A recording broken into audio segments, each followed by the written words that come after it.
We'll just head now to the next section. And if you've just joined, this is a partnership tonight with Governance Evaluator. My name's Jodie, and I work with Stephen Bowman at Conscious Governance, and we have the great fortune to work with Fee Mercer and her team at Governance Evaluator as well, working with boards and organisations across Australia. So we're going to now focus on what is strategic insight, and we've got some very practical tips for boards and their role. And one of the questions that came through to us was, and I'll just read that out, is that we have 5 new board applicants potentially taking the current 6 to 12 in June, and we're gaining insight and an understanding of the organisation is important for the new board to equip them to have the oversight and strategic direction and strategic decision-making roles. So how do we best achieve this, avoiding the trap of becoming operationally involved to continue to build the strategic focus of the board? So in essence, if I can summarise that question, and it is a really important question when you think about what's the best way to induct board members into your organisation. So one of the best ways we find to do that is to have one-on-one conversations with key people in the organisation so that they can understand how the organisation fits together, the breadth of services, and they need to understand and be part of forming and shaping the culture and the values of the organisation so that they can contribute and be part of that. That's not necessarily just doing lots of tours, looking in at new facilities and observing. The best conversations come from one-on-one or in small groups where people can actually build a better understanding of the way that the organisation works. And what are some of the ways that you can avoid them becoming operationally involved? Well, don't let them. I mean, honestly, that's the role of the chair, to keep the board focused strategically. And if people are going to delve into the operations, well, everybody needs to be accountable and responsible for that. And I think too, we know that senior staff have their responsibilities as well to be able to elevate the conversation to a strategic level and ensure that the board gets the information that is integral to help them make the best choices, and no surprises, and be transparent about risk issues, but making sure that they're getting the information that they need. So thanks so much for those questions. So some of the ways that we can do that is to put the vision on the agenda of the board meetings, of the board papers.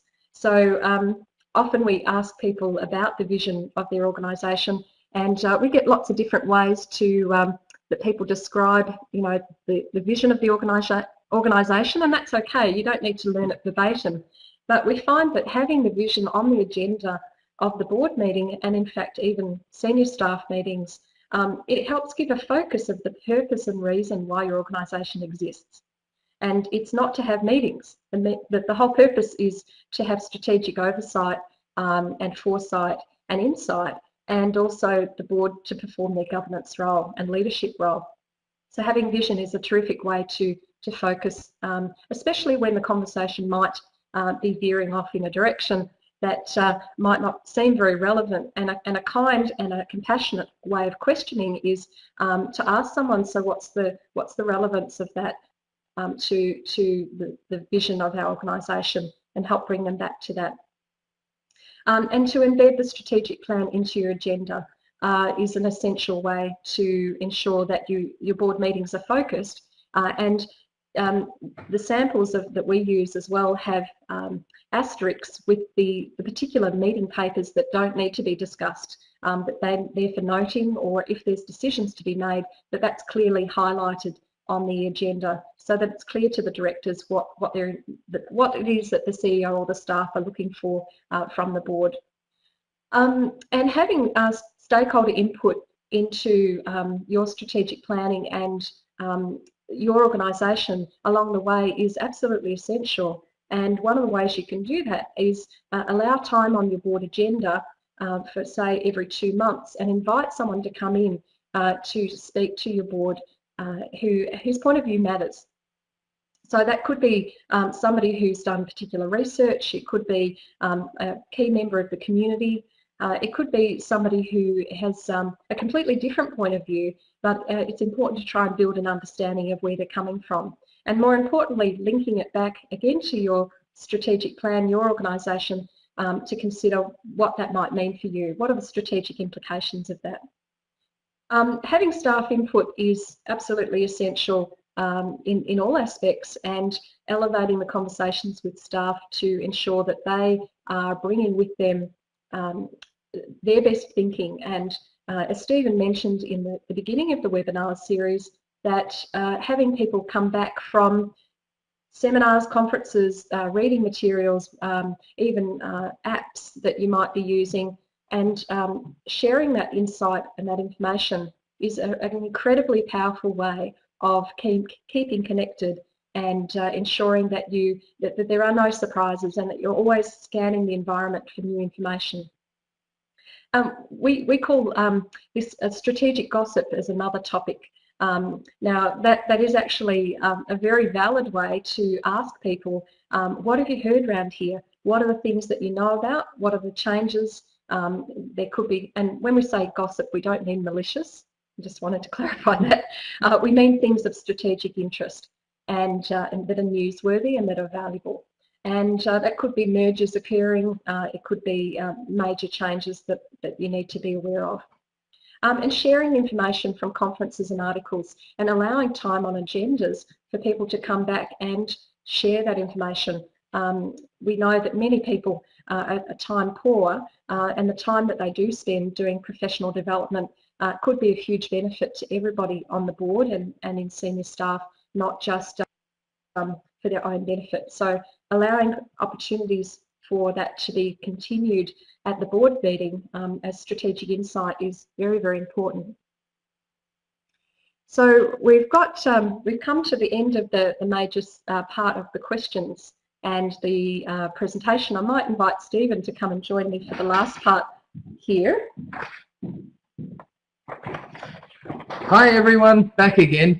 So look, we hope you found that of interest there. The key thing in all of this is too many organisations, too many people have made strategy and strategic planning way too darn difficult, and most people dislike it with a passion.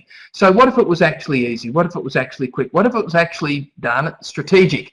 And this is why we talk about things like there's no point in having a plan unless we're actually willing to be strategic as individuals in our own right, which is why we suggest you having outside stakeholders come in talking about what they see as strategic issues in their area, and then we as a board talk about, well, what implications does it have for us? How does that fit within our strategic plan? Have we missed anything? It's also why we suggest that always we ask the questions. And again, the gift that our directors are around the board table are the questions they're willing to ask that no one else had thought of asking. If you get that going, then that in conjunction with your strategic plan means that you're actually going to be really starting to position both yourself, the organisation, but more importantly, the impact that you have on community. So please consider how you can look at strategy from a different space. It's not magical, it's not mystical, you don't have to get it right. The only thing you've got to do is to continually see what's happening out there now and in the future. What does it mean to us? What, if anything, do we need to do about it? And if we do this constantly and consistently, you'll always be in a good space. So they're probably the key messages that we wanted to get across there. The other thing I suppose that we encourage you to do is, please, if you're going to get a strategic plan facilitator, or if you're going to do it yourself, make sure you're good at it, okay? Because we see probably over 1,000 strategic plans a year, and most of them really don't work.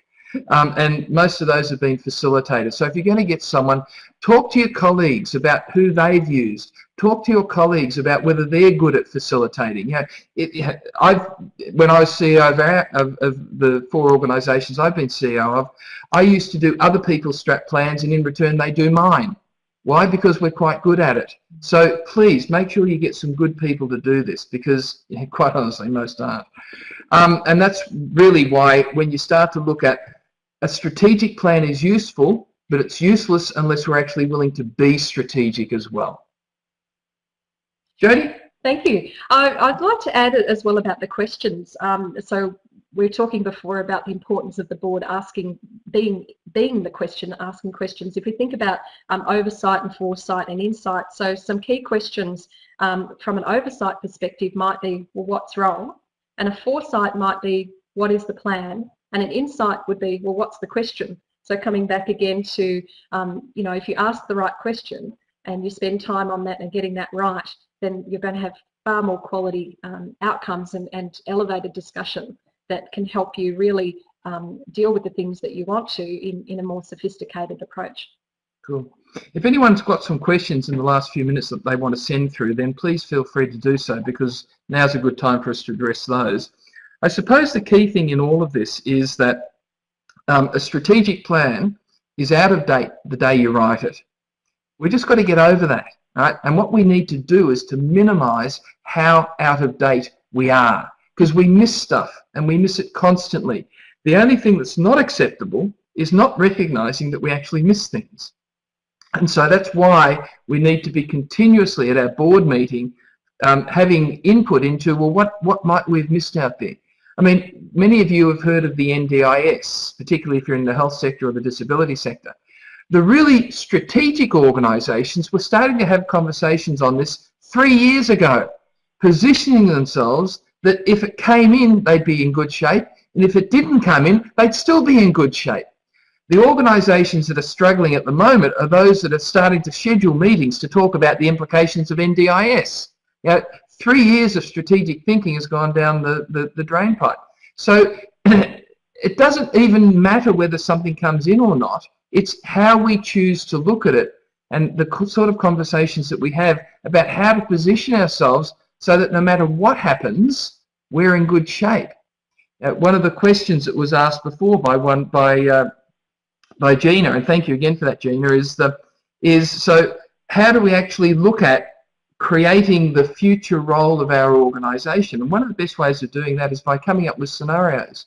But the trick in scenarios is never come up with a scenario of what you want, because you'll always be disappointed. Always come up with the most unusual and sensitive scenarios that may or may not occur. They're the ones that will actually give you insight into possible, potential, plausible futures. Good scenarios are always those that are the most sensitive to outside influences. So whether you do your own scenario planning, whether you get someone from outside to do some scenario planning, whether or not you get a futurist to come in to talk to you about, you know, what are the 2 or 3 big things that are happening out there in our society, and what impact might that have on healthcare or disability or education or whatever sector you might be in. They're the things that will start to get you thinking as a board about, so what are the points of view we need to start looking at? And if I could just add to that, Steve, one of the peak bodies we're working with at the moment, in their strategic plan, they were focusing on professional development and training for workforces in their sector. So, you know, having clear career paths and also quality standards of qualifications. And when we started looking into this further, and we looked at the risk, one of the risks was that, you know, they didn't own a lot of intellectual property. So then we started saying, well, what would happen if you started to develop your own intellectual property, capturing things on webinars, pumping that out to people, not just in your sector, but in other sectors, and actually charge people for it. Now, what would that look like? And they suddenly started to say, well, actually, we've got a lot of knowledge and expertise that only a very, very small number of people are accessing. So there's a completely new way that we could manage this and actually generate new forms of income and create influences in a positive way in other sectors. I thought it might be worthwhile just exploring a little bit deeper. One of the most vexed questions about strategy and strategic planning and launching strategic plans, and the most vexed question is, how do we get buy-in from staff? Because often we've seen so many examples of where a strategic plan, everyone's done the strat plan and their first reaction is, thank God that's over, now let's get back and do our real work. So how do we actually then develop up a strategic plan that we can launch throughout the organisation that people feel like they're part of? One of the reasons why we suggest you do those surveys that Jodie mentioned before, where we ask the question, here's our vision, What do you think of it? Does it still hold true? What do you think our major strengths are, where our major weaknesses, our major opportunities and our major risks? One of the reasons for doing that is to get people thinking about what might be into the future. But the other part that's very important about this is that one of the great gifts that our senior executives are is if they're willing to sit down with each staff member that reports directly to them and sit down with them and ask them, so what does your job look like through the filter of these 4 strategies? What does your job look like if you take these 4 or 5 key strategies into account? What can you contribute and do at your level of responsibility that will actually help drive this? And the amazing thing here is that everyone has wisdom. It's just that in so many people it's so locked up that we don't actually ask to access it. We had a fabulous example where we had a group of 60 senior executives, middle executives and staff generally. So about 60, 65 people. And one of the younger ladies that was there actually asked as part of the group, look, I hear what you're saying, Steve and Jody, but for the life of me, I cannot figure out why or how the strategic plan has any bearing on my role as a customer service operative. And they call them CSOs. And once I got her permission, I said, look, can we play with this? I said, look, strategy number 2 in your strategic plan says to increase Indigenous participation in key areas. So what can you do in your job as a customer service operative to increase Indigenous participation in the areas that you have some sort of responsibility for? And she said, oh, well, actually, that's not so hard because I've actually been asked to go and sit on a Indigenous Advisory Committee. Maybe I could say yes to that. Well, that's a good idea. And then she also said, oh, and I just remember that I had a couple of colleagues of mine who are very much in the Indigenous community, and one of them is Indigenous in their own right. They've asked what can they do to work with me in some of the programs I'm doing. Maybe I could go back to them and say, hey, maybe we do. I said, yes, that's a good idea too. And she eventually said, oh, okay, I get what you mean. What can I do in my job with my area of responsibility in my special way to actually help contribute to these strategies? And that's the gift that we are as senior executives and senior leaders in our organisation, is to assist our staff to get them to recognise that they'll come up with innovative ways of how they can drive elements of the strategy forward in their own way. And you can do that at the finance level, at the reception level, at the district nurse level, whatever level you like, if you sit down with them and have the conversation. It's not a, here's what you're going to do, because that doesn't get much excitement. It's more a, what can we do together that I hadn't thought of that makes sense in your area? That's how you get true buy-in. And it's actually really exciting. And it's part of the mentoring and leadership that you can show in your role as a senior executive in the organisation. And when we talk about the action plans that have got key performance indicators, and with the action plans that we use, we also have a specific person who's assigned to deliver on that, who might be responsible for leading the project. And it doesn't have to be the most senior person in the organisation, and it shouldn't be just the CEO's name against everything. We find the best outcomes are involving people from all parts of the organisation who've got the willingness, the skills and the insights to make a contribution.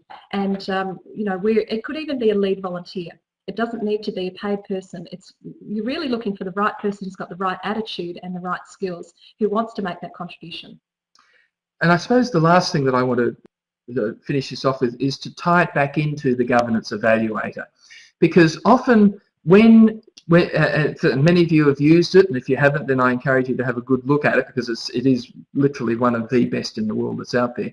But one of the questions always that we ask in this is, so how well does the board actually monitor and add value to the strategic direction of the organisation? Now that's a good question. And often what we need to, what we find when we're doing evaluations is the directors think they're doing a good job, but when they're pressed for the evidence of that, their common response is, well, I think we've got a strategic plan somewhere.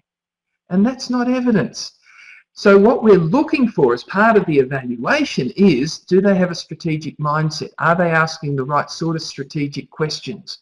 I mean, the most recent case in Australia that really got directors into a lot of trouble was the Centro case, And what Justice Middleton said in that was that no amount of training would have helped any of the directors. What they didn't do was ask the questions that should have been asked from a strategic level, like, you know, GFC's coming down the track. Are our long-term liabilities, in fact, really long-term?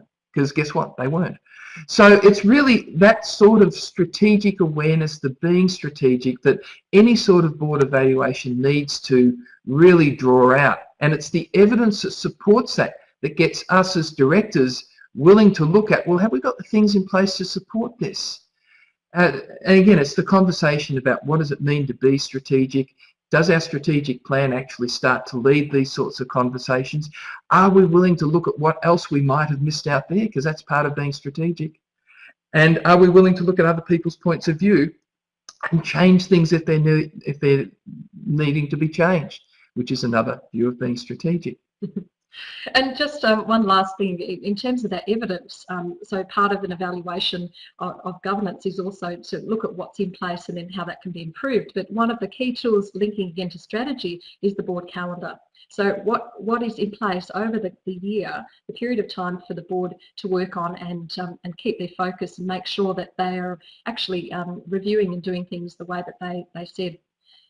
So we had a great comment there. Thanks, Mark. I like this one. He said that comment about engaging staff, the best way to go. Well, do you know why it's the best way to go? Because the damn thing works. It actually works. Believe me, we've seen a lot that don't work. And I think the worst one was when the launch of the strategic plan was an email attachment that just went to all staff. That was it. Woohoo! Yeah. Not. No, that went into the delete and they're not engaged. So thanks so much for joining us. It's time for us to wrap up, and we really appreciate your taking the time tonight to join us with the Governance Evaluator. And I'm Jodie and this is Stephen from Conscious Governance. If you'd like more about strategic planning or indeed the Governance Evaluator, please get in touch with Fee Mercer or Bronwyn. All the details are there on the slide, and it's been great to have such engaging conversations. And keep tuned. We'll tell you more about future events very soon by in partnership with Governance Evaluator. Thank you. And get out there and change the world in only the way that you can, because that, after all, is the gift that we are to society. And your strategic awareness, your strategic planning and your strategic thinking are there to actually help us create the society that we all want to live in. So please, take it on and have fun with it. Thank you, folks.